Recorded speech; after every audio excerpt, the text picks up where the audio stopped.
And now on BBC Radio 4, it's time once again to join the show business legend, raconteur, after-dinner speaker and award-winning pylon spotter for the West Yorkshire Pylon Spotters Association 1968 to 1969, Count Arthur Strong. In a pylon spotting career spanning, to use his own words, I don't know how long, Count Arthur has only been electrocuted 14 times and never been hospitalised. Join him now for this week's instalment of Count Arthur Strong's radio show.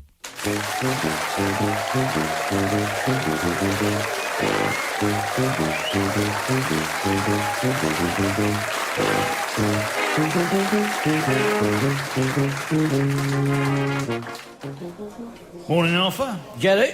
You all ready for the big night, then? Oh, yes, Jerry. It's evenings like tonight that I was put on the planet for. To present the debut performance of my musical showcase of my life story of mine I've had is the stuff of dreams. Hey, has Ronnie been in yet? No, not yet. Is he doing the music? Yes, well, if you can call it doing. He likes to think of himself as the decomposer. But you know, I la-la'd all the tunes to him in the first place. So all he had to do was remember that and then do all the music to it. No, it's a good point, is that, actually, Jerry, because I'm not having him getting all the royalties when we go into the West End. We'll have to come up with a way around that, because by rights, those disloyalties are mine. Are you having a tea? Oh, no, I'm full of tea.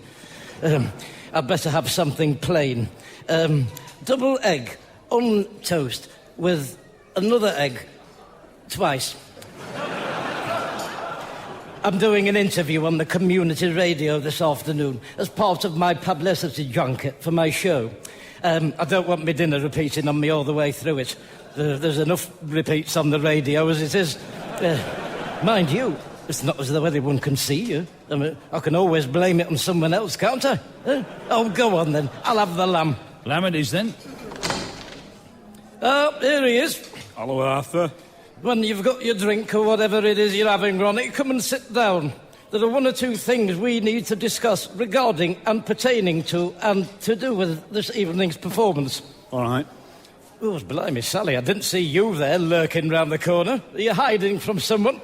No, I'm just having a quiet moment. Well, have you nearly finished having one? I'd like to use this table for a meeting. What about? Only about the next Billy idiot, Sally. The bloody idiot. Oh, Billy bloody Elliot, the idiot. What are you talking about? I'm talking about my musical. Oh, that. No need to sound so enthusiastical. All the big musicals are raking it in the West Bank. There's big money in musicals. Ice creams at the interval, T-shirts, that pink stuff on a stick, dental floss.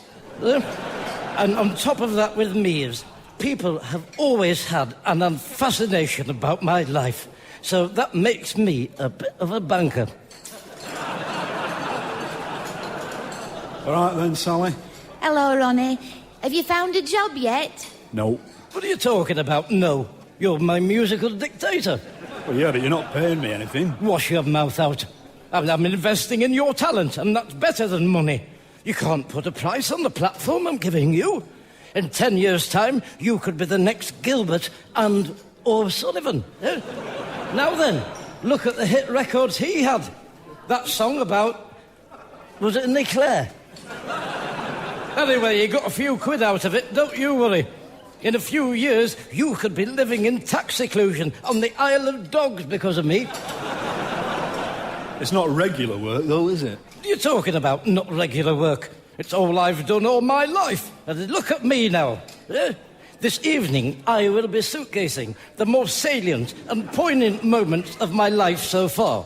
Then I will be asking the specially invited audience of investors how much money they want to put in.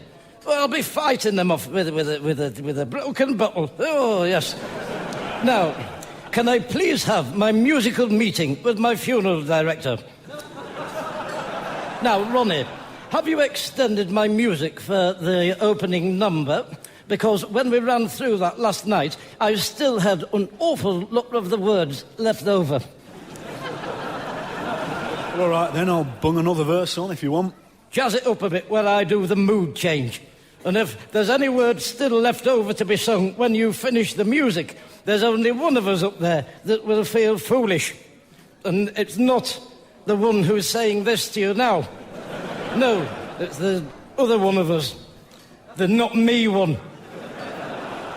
Is it me? No, not you. The one he's looking at. As I'm saying this to him. To you. I'm saying this to the person who will feel foolish. The one of us here that isn't me, for crying out loud. Don't look like that. You know perfectly well who I'm talking about. Here we are. 1 lamb, 6 eggs. Thank you, Gerald. Now, if it's not too much trouble, do you think the other one of us that isn't me could pass the salt and pepper, please? What, me? No, you bloody idiot. Oh, I'll get it myself.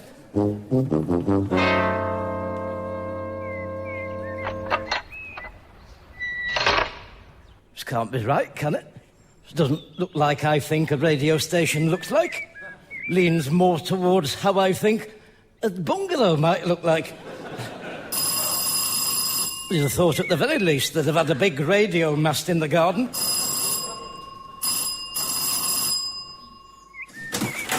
Hello. Hello?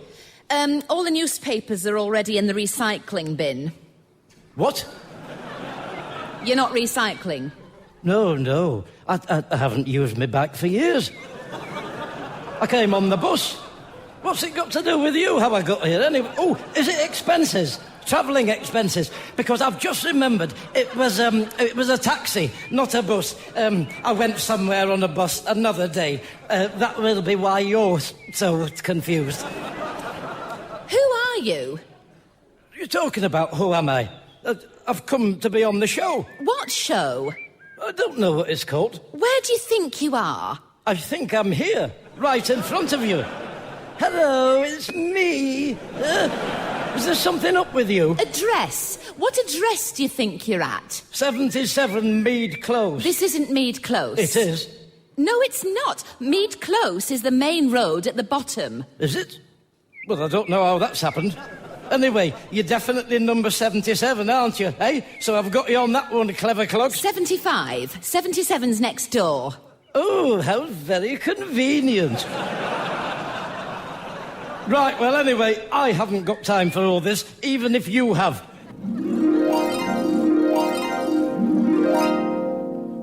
Ah, you're here. Come in. We were getting a bit worried about you. Well, it's not my fault. It's your address of your radio station that's deceptive. What do you mean? Well, if you get it wrong, you end up at a silly woman's round the corner, asking you about cycling. You want to make sure people are aware of that, or at the very least, that the woman knows about it. She was very off with me.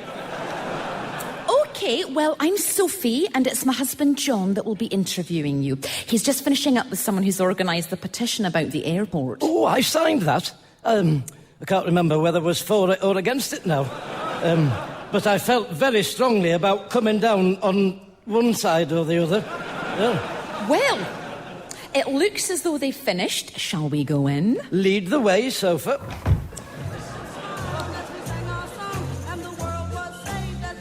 Ah, you must be Count Arthur.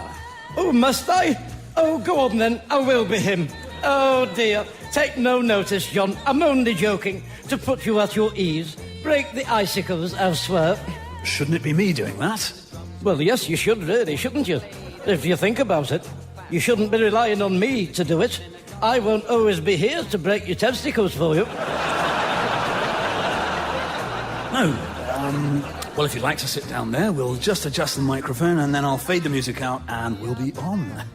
OK, that should do it. Could you just quickly say something for levels? Hello.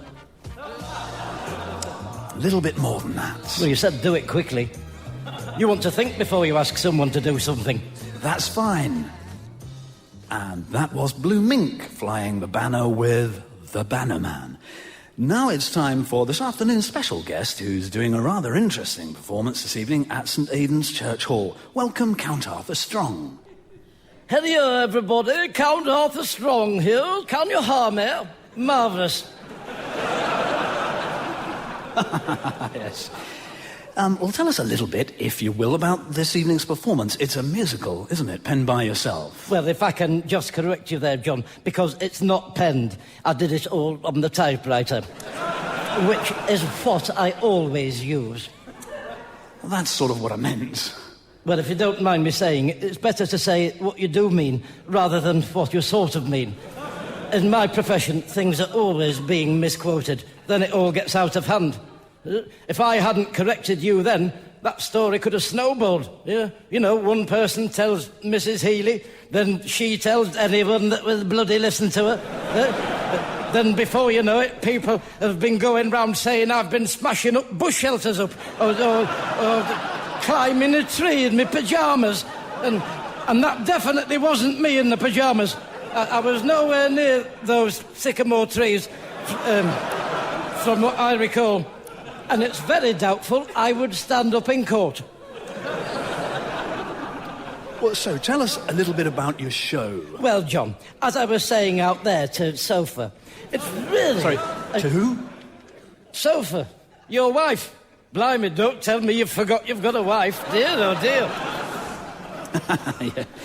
I think Count Arthur's pulling our legs a bit this afternoon. No, I'm not.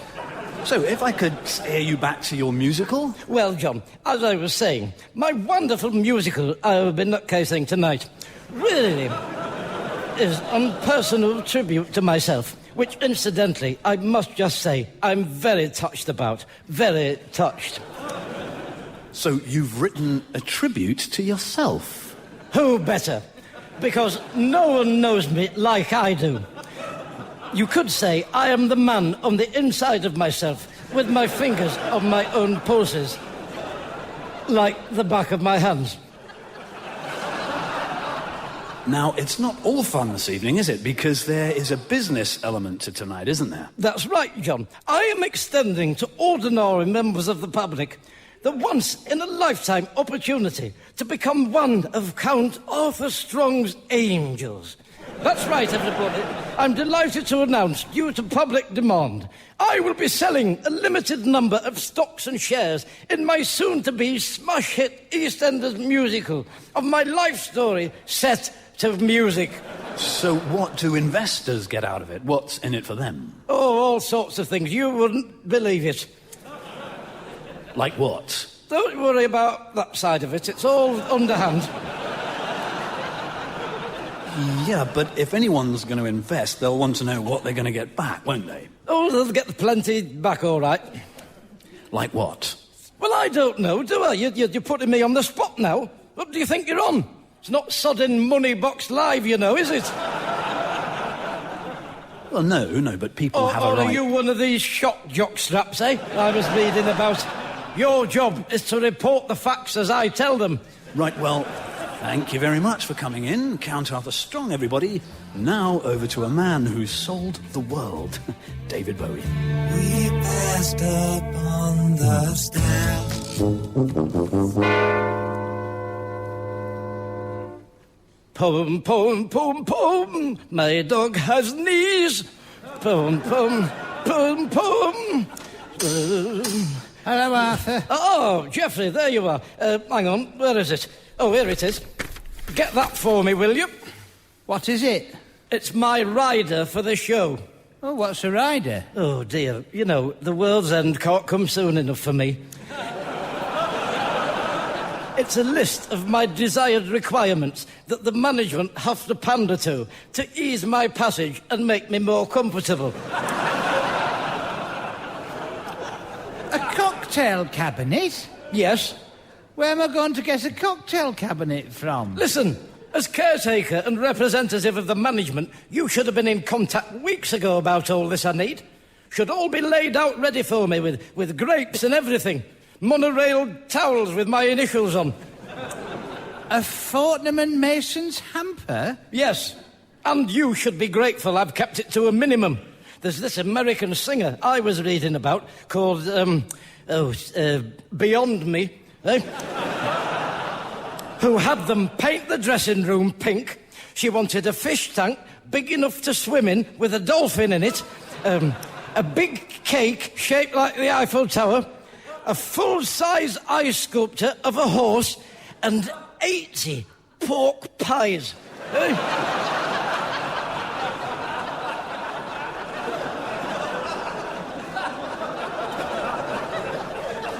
I've not asked for 1/10 of what she had.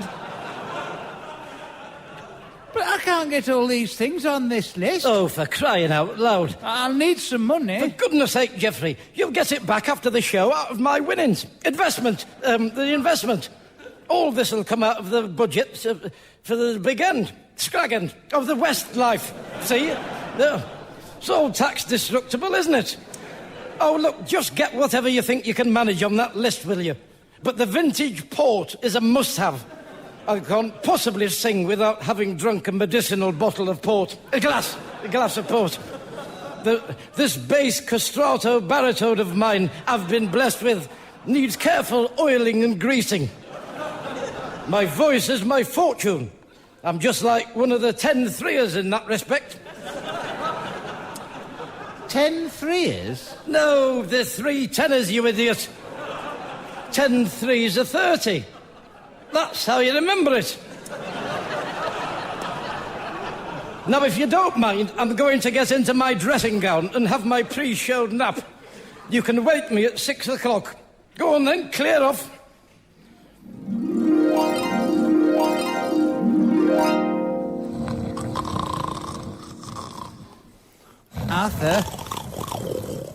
Arthur! What? Get off that. It's my orange.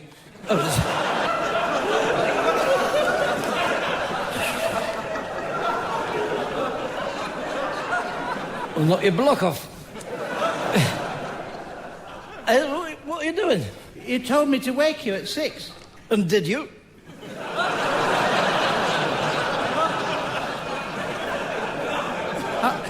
I'm doing it now. Good. Well done, Geoffrey. There's hope for you yet. I've got some other things on the list, but I couldn't get any fresh figs, green emulsion paint, and Venus flytrap or a fridge. Did you get the steak and kidney from Wilf? Oh, yes. Oh, you idiot. That's what the fridge was for. That's for tomorrow's dinner, is that steak and kidney? How am I going to keep that fresh now? Take it back. Did you get the port? Yes. Right. Let's have it here. We'll have the neck off that while I do my makeup.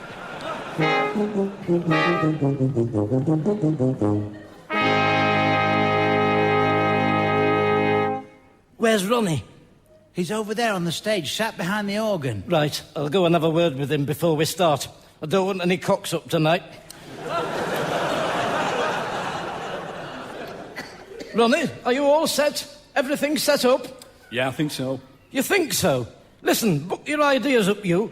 Do you know what a wonderful opportunity this is for you? You know, if the right person's in the audience, you might get your job back at Matterlands.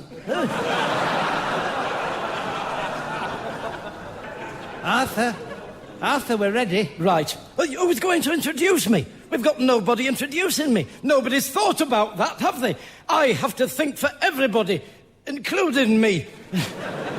Ronnie, you'll have to do it. What do you want me to say? Let's think. What's a good introduction? How about, ladies and gentlemen, it's Ken Dodd. Don't be stupid. I think it's about time you started taking all this a little bit more seriously. You get one shot at the big time, Ronnie, unless you're me. Now, say this. Ladies and gentlemen, here he is, star of stage and screen, your host for the evening, Ken Dodd. No, you bloody idiot. It's your fault, is that? I wouldn't have done that if you hadn't started it. Host for the evening, Count Arthur Strong.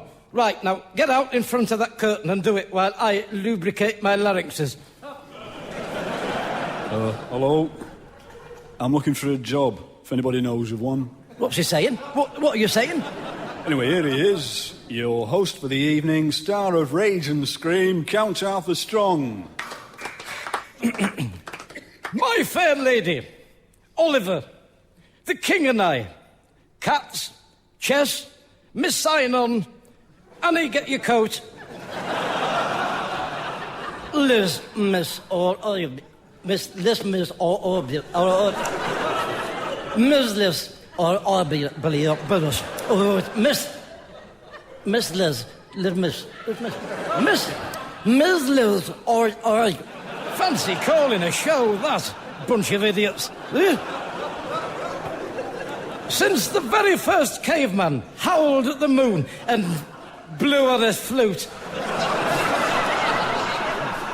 all those millions of years ago, man has always had the urge to put on musicals in the West End. It's what disenfranchises us from the animals. And I have... Oh, that and using the toilet properly. Not just going where you stood up. And eating with a knife and fork, of course, that is another one. Although I have seen a monkey doing that. Now I come to think of it. Do you know, I think it was Sophocles who once said, to me, if the eye is the organ of sensation, then the ear is what it is. You listen to with when you're hearing something through it. Unless you're deaf, of course. Then you're on your own. And tonight, everybody, I celebrate that wonderful theatrical genre that is the musical.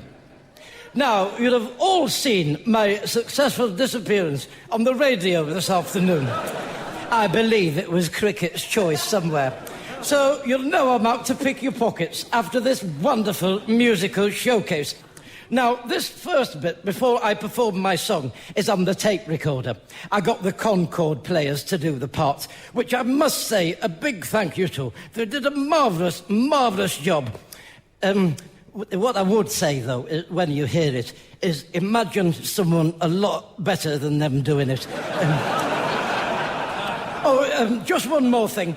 I've had a bucket put on the front of the stage, so if during the show anyone wants to cough anything up, that's the place to do it. So, without further ado, it's off with the show. Pass me that bottle of port, you. Shall I switch it on? Yes, you nitwit. It's a boy, Mrs. Strong, a strapping baby boy. A boy? My baby is a boy. I shall call you Arthur, just like your pa. Oh, if only he hadn't been away for the last 3 years fighting in the war. I can't wait to see his face when he sees you, little Arthur. Mama! He can talk! He can talk! Did you hear that? He's such a precociously talented little boy, Doctor. What will he go on to be? Well, based on what I know of the little fellow, I got a feeling he's going to achieve great things, Mrs. Strong. He has the look of an all-round entertainer, if you ask my opinion. And I've seen some kids in my time. Do you think so? Wouldn't it be wonderful if he had the career I could never have on account of my dying giving birth to him?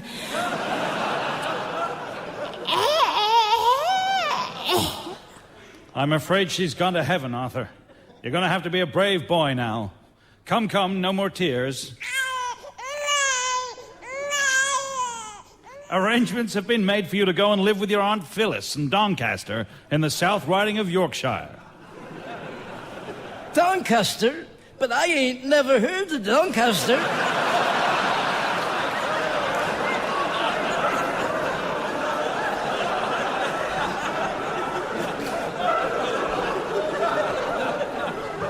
Tell me what to do, Ma.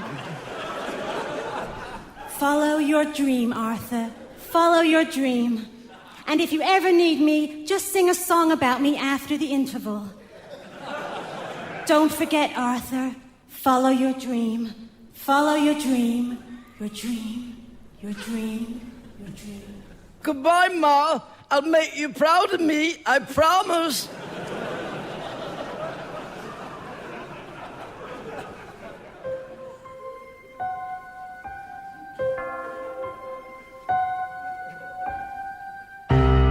Doncaster, a small talented child in Doncaster, afraid and alone in Doncaster, laughed at because of the posh way I talk, in Doncaster, at the house of my Auntie Irene, in Doncaster.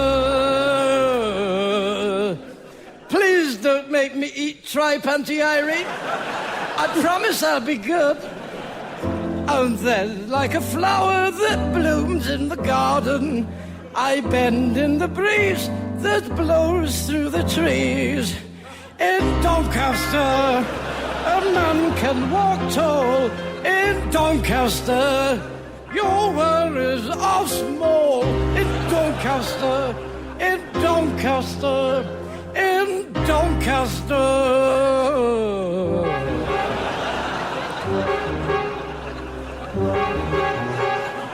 What's he playing? It's not the tune, is it? If I could go. That's not the tune. Oh, Auntie Irene. Well, I could go. What are you playing, you idiot?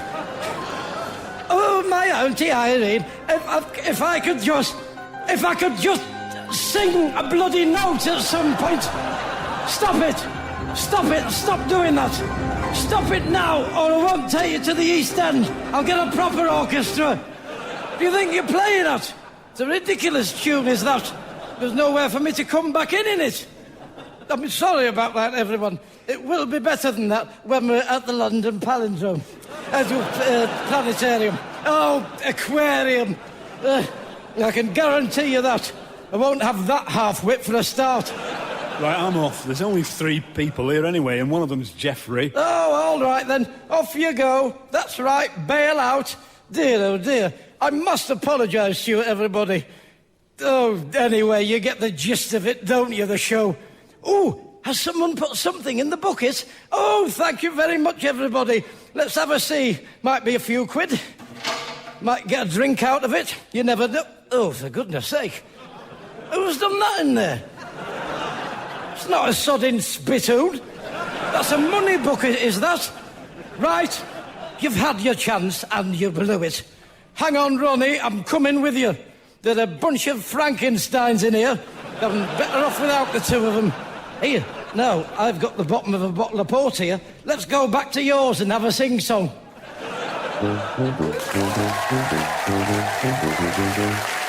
Appearing with Count Arthur Strong were Mel Gedroych, Alistair Kerr, Dave Manfield and Kate Van Dyke as Mrs. Strong. The script was written by Steve Delaney and edited by Graham Duff. Count Arthur Strong's radio show was recorded live at Comedia Bad, is produced by John Leonard and Mark Radcliffe, and is a joint Comedia Entertainment and Smooth Operations production. And now on Radio 4, it's time to wake up, get those knitting needles out of the top drawer and finish those socks you've been promising your wife, whilst listening to the adventures of the show business legend, raconteur, after-dinner speaker and twice voted Trout Tickler of the Year, 1968 to 1969, Count Arthur Strong. Steadfastly refusing to eat any of the trout he tickles, Count Arthur Strong says in his own words, "Just to hear a trout laughing is enough for me." Join him now for this week's instalment of Count Arthur Strong's radio show.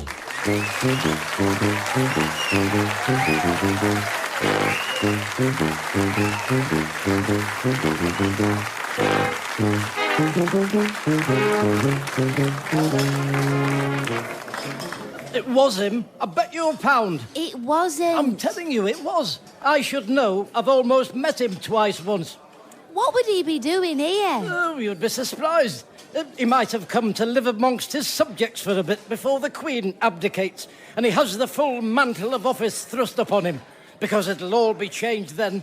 There won't be any polo mints and gallivanting around saying everything's like carbuncles. He'll have to keep his own counsel when he becomes our sovereign. I don't envy him. I've held high office myself. What, you? Really? Yes.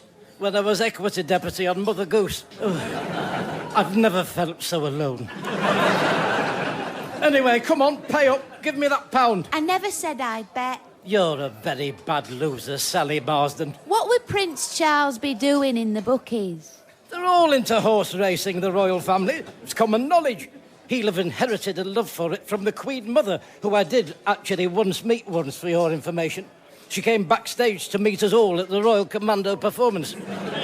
Did you speak to her? Oh, yes, I spoke to her. What did you say? I said, it wasn't my fault. He pushed me. Who? Bloody Perry Como, eh? When she got down the line to me, he nudged me in the back and I stood on her foot. What did she say? She said, oh, you're standing on my foot. Beautiful speaking voice. Even when furious. And hopping. Hello, is anybody sitting there? Yes, the invisible man. Don't sit on him, you'll squash his invisible legs.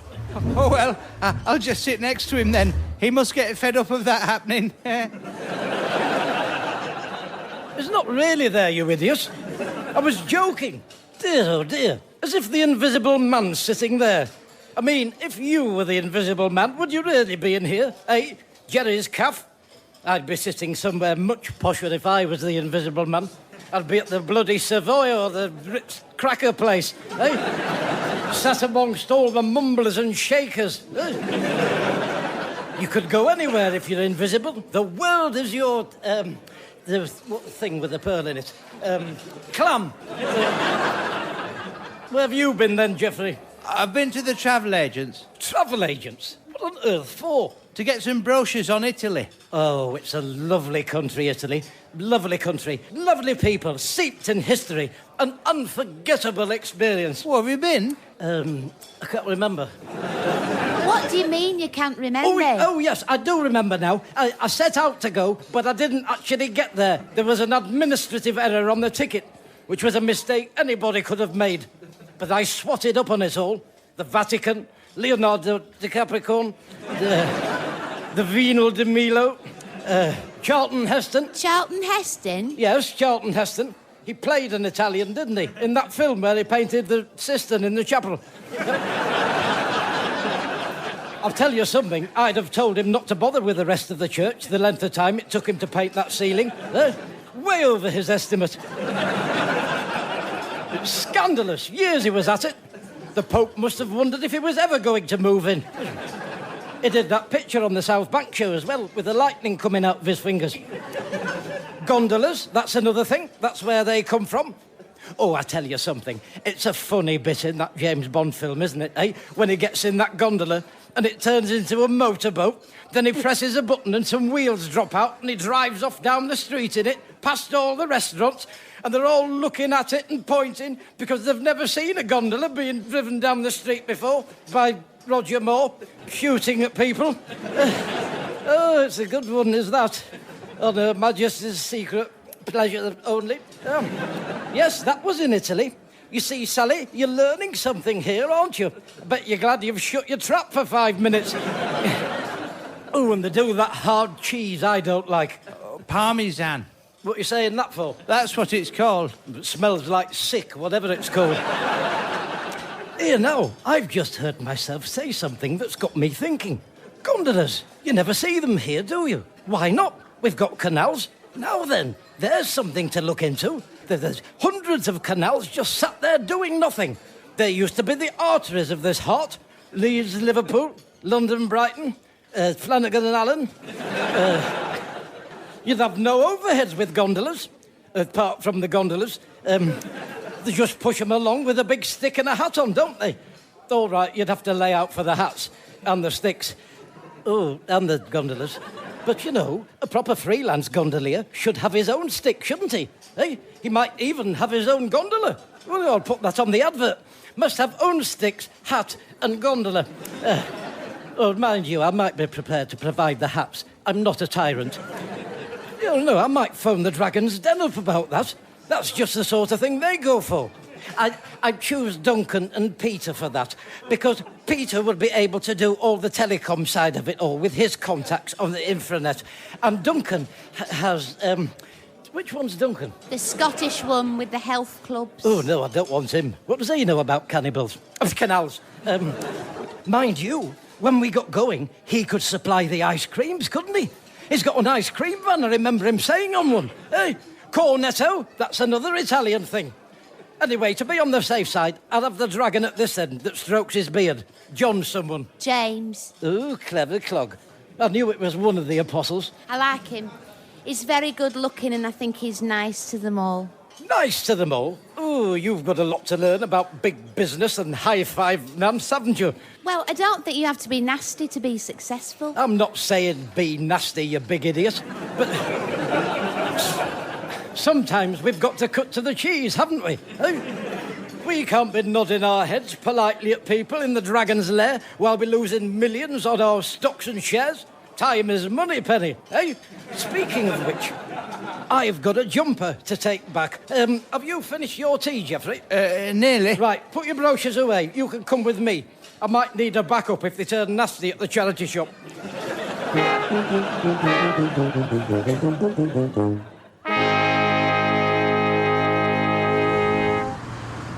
Right, look through that window and tell me if there's a woman on the counter with hair the same colour as a Brillo pad. Well, I could only see them from the back, but it's definitely a man, slightly balding and wearing glasses. Good. If it's a man, it's definitely not her. She's a woman, the woman I'm talking about. Right, follow me and stay close. Good afternoon. Hello. I wonder if you could help me. I'll do my best. That's all I could ask for. How refreshing to hear that said to me. Now, I recently purchased and pullover from you, and I'd like to return it with a view to exchanging it for another garment of apparel of my choosing in its stead. What? Good. I want to swap this jumper for another one. Well, why didn't you say that? That's what I did say. What's the matter? Is it too taxing for you? Hearing the Queen's English spoke like she intended it to be spoke when she wrote it all down for us? What's up with it? It's too tight. Well, looks big enough. It's an extra large one, this. Well, it's too big then, I mean. Have you got the receipt? Well, do you know, I put it to one side this morning to bring in, and I'm afraid my dog, there's wet on it. Eh? Oh, ate it, I mean. Swallowed the lot. Oh, it's a greedy thing, that, Dog? Yes, thank you. I do know what they are. Anyway, I decided against waiting for nature to take its course, if you get my meaning. Like most people, I have little inclination to sit by a dog's rear end waiting for a receipt.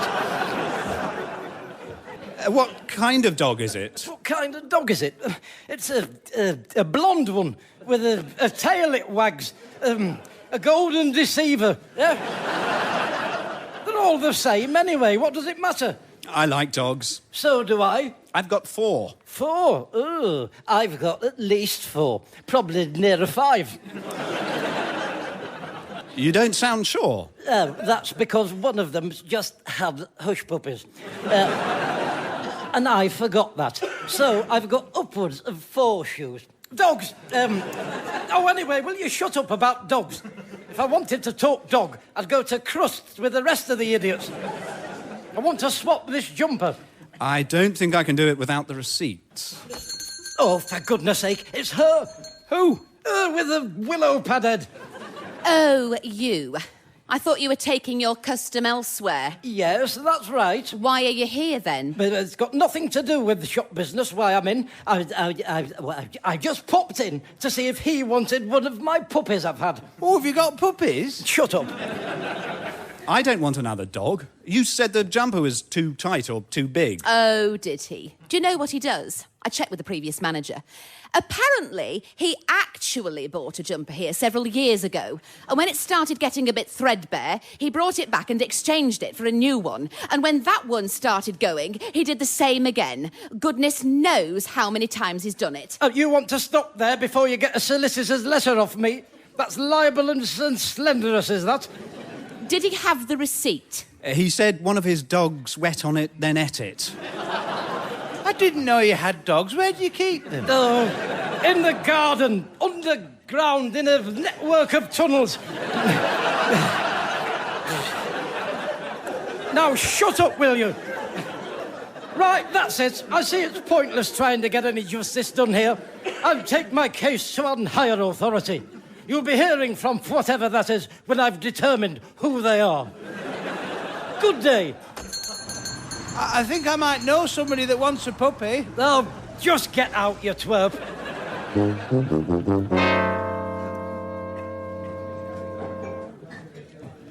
And we'll get him with the van on Dragon's Den to do the ice creams, Jack. So it all dovetails wonderfully. Yes, that sounds interesting. So how much working capital do you want to contribute to it, then?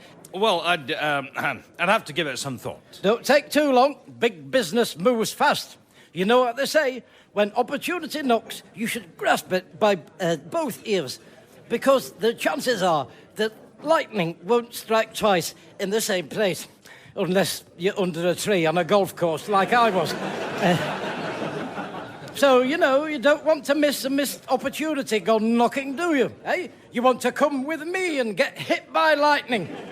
Here you go. 1 pint of bitter, £2.40. Oh, I'll tell you what, Jack. Take it off whatever you decide to put in my gondola's idea, eh? Then that keeps things straightforward, doesn't it? We know where we are if we do it that way.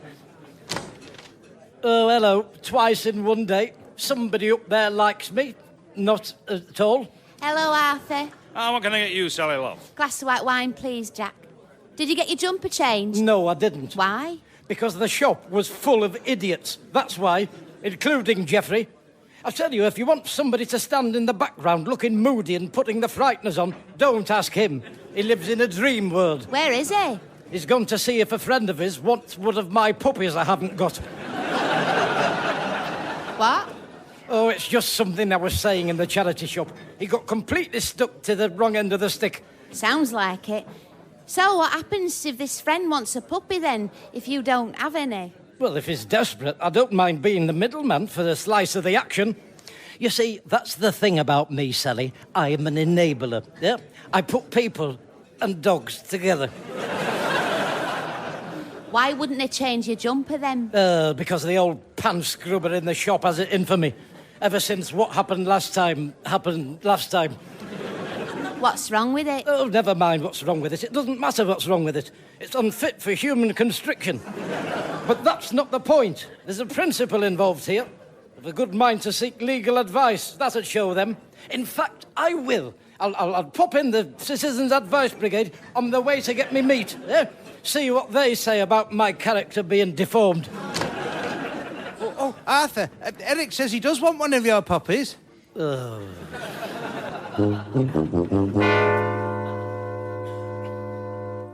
Hello, can I help you? Yes. I need some illegal advice on a very delicate mattress of some urgent pungency. You'd like to make an appointment? Yes, I suppose so, if I have to do that. When would you like to come in? Well, now, obviously. I'd be here on another day if I wanted to come in then, wouldn't I? Well, I'm afraid this afternoon is appointments only. Tomorrow morning is the next drop-in session. Drop-in session? Drop in? Ooh, it all sounds very lax, doesn't it? I hope you tighten all that up when we get to the law courts. They don't like you being informal, judges. It's all my lud and my learned friend. If you just dropped in when Judge John Deed was on, he'd have you up on a contempt of centre court charge before you knew what had hit you. You cannot be serious.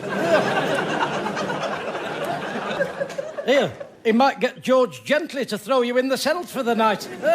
So you want to look at that approach? Oh, listen to me. I'm giving you advice. Mind you, I am a citizen, aren't I? So, you know, I'm here to be used.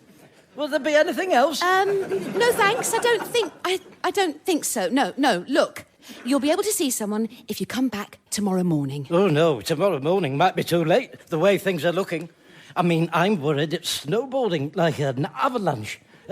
For example, I have to find a puppy now as well. And not just any puppy, a golden redeemer. And that's just happened today. That's just recent. The animals have been brought into it all. And I'm going to be up to my neck in it soon, recruiting gondoliers. Checking the sticks and giving the hats out before I know it. Oh, yes, if I don't take immediate action, it could all spiral out of control if we don't nip me in the rosebuds. Buds are made. The buds. Nip me in the buds. Goodness knows where it might all end. Well, we did have a cancellation. I do know that. Look, let me have a word with the advisor and see if you can take that slot if he hasn't filled it. Take a seat. Thank you very much. March. Much appreciated.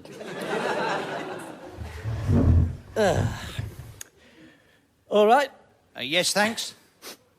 Here for some advice, are you? Yes, I am. Thought so. How about you? How about me, what? You here for some advice? Yeah. There you go. There you go, what? I was right. Right about what? You're here for some advice. It's the Citizens Advice Bureau, isn't it? Why else would I be here? I don't know why else you'd be here. You should know that. Lists, that's what you want. What?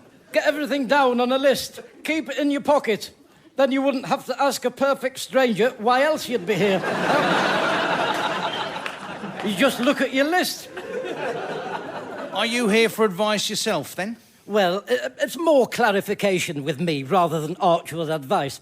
Clarification or the point of law. I mean, if I do decide to take it to court, I will be representing myself. I won't need this lot for that. Why? You a lawyer, then? Well, not in so many words.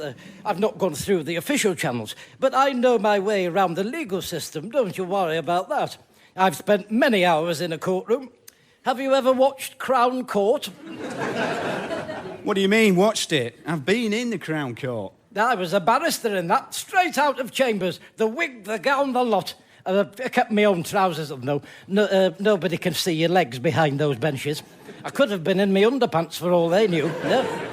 Anyway, I learned a lot about the ins and outs of it all doing my stint in the courtroom on that. What, so you're a brief, then? The brief what? A brief, a barrister. Oh, I see you're using the vernacular, like in the Sweeney. Yeah. I thought you meant a fleeting moment in time. The merest second. Here today, there tomorrow. But to answer your question, I was wearing my briefs in Crown Court. Listen, supposing I had a friend who'd met someone in a pub and this bloke had given my friend something to look after and someone stitched up my friend and the police came round and found this thing and this thing had been stolen and now my friend is up on a charge. Pub? What? You said pub? Yeah? Which pub are you talking about? The Red Lion. What, on Harris Street? Yeah. Oh, I won't go in there now. It's full of villains. Ooh.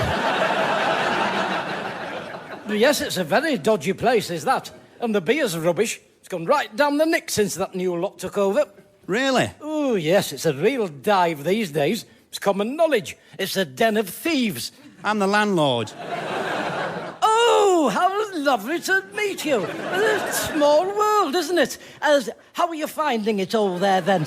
Oh, excuse me, I've spoken to Mr. Firth, and he says he's prepared to see you, but you'll have to wait until he's seen everybody else. Oh, well, la-di-da for him. I've got a mind to take my custom elsewhere. In fact, that's a thought, that. I could set up a rival advice bureau. I mean, there's room for us all, isn't there? If it's obscuring your view, just burn it down, Mrs. Johnson. It's almost on your land. You'd think someone would have thought of that before, wouldn't you? Oh, Crown Court. I was telling you all about that, wasn't I? Oh, do you know, I can remember that courtroom scene as though it were tomorrow. When I stood up to address the judge and jury, you could drop a pincushion and hear it. They were supposed to find the defendant guilty as charged and be sentenced to be hung by the neck till death us do part. But they do say I was so convincing in my address to the jury that I got him off. And in all the courtroom scenes, in all the episodes of Crown Court, that had never happened before, that the jury went against the script. And that was me, was that? I was the first. I don't think it's been done since, neither. In fact, I remember the director saying at the time, now I come to think of it, that something like that would never be repeated as long as he'd lived. Oh, yes. I'm so surprised they didn't make me a regular in that. Yeah, mystery. Right, you can go in now, Mr. Smith. Nice one. All the best, mate. Good luck. It'll need it with a story like that, eh?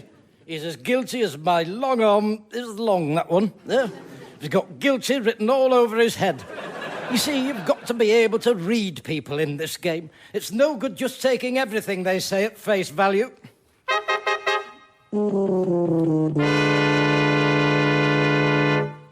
So, you know, what with my golden, delicious wetting on it and then eating it, I am afraid I seem to have mislaid the receipt somewhere within the dog. And what was the cost of the pullover? Oh, I don't know. How do you expect me to remember that? It was years ago. What was years ago? I thought the pullover was a recent purchase. What? Oh, yes, it is. Oh, you're quite right. Yes, that's right. It was a recent purchase. I couldn't have put it better myself. I'm glad you've come down on my side. Oh, well, hang on a minute. So what's our next move, then? Our next move? No. I suppose we should get them into a courtroom, shouldn't we? No, I don't think you should be thinking about that at this point. Well, if you don't mind me saying so, you haven't met the scouring pad in question.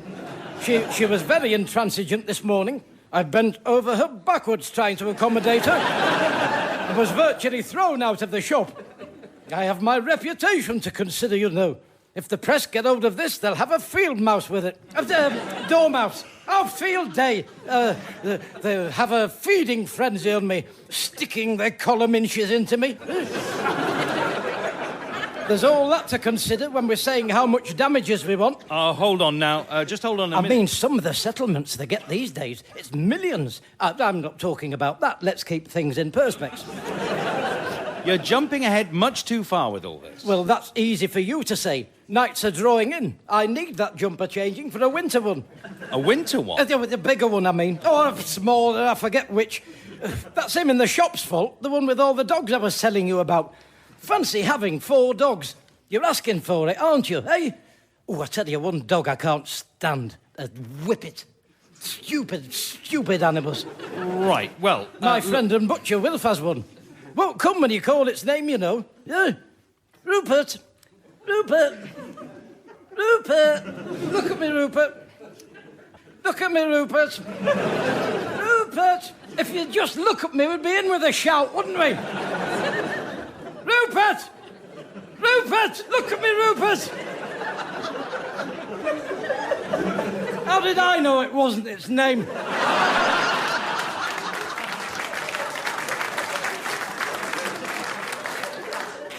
What kind of name is Daniel for a dog, anyway? Should be called a proper dog's name, like Rover 1600.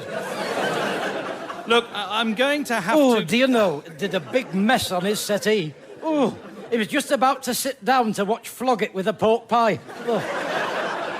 I said, that's not very hygienic upstairs from a butcher's, is it, Wilf? You want to get shut of that thing? He said, well, it's a bit of company for me when Mary's away. I said, listen, I like a bit of company. I'm very Gregorian by nature, as you know, Wilf. I said, but if any of those people left a mess like that on my settee for me to clear up, would be the last time whoever did it played whist round mine. And I will find out who it was. And on top of all that, I'm having to find a puppy that doesn't exist for a man I've never met. Now then, is there a court case there now? If we lump all that in as well. No. Well, can you give me a threatening letter telling them they've got to change it? No. What about if I suffered a personal injury while I was in the shop? No. Victimisation? No. Defamation of character? No. Libel? No. Slander?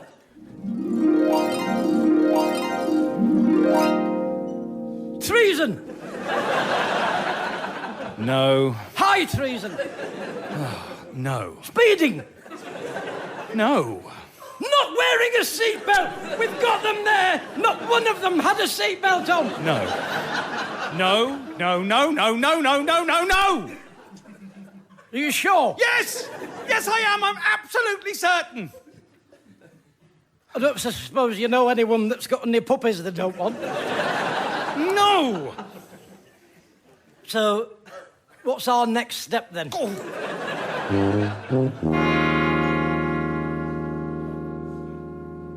Well, I have to say, I was singularly unimpressed with the treatment meted out to me in that bloody place.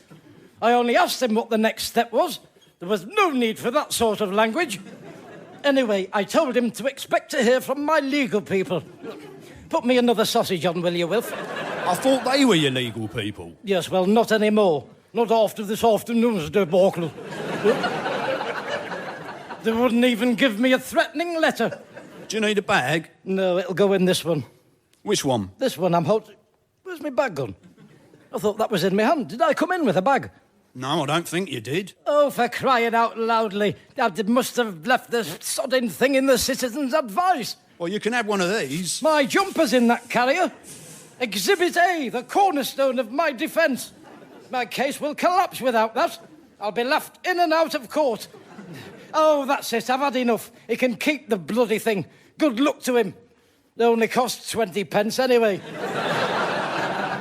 To tell you the truth, Wilf, I'm more bothered about the bag. It was supposed to be a bag for life, was that? Will they let me have another one?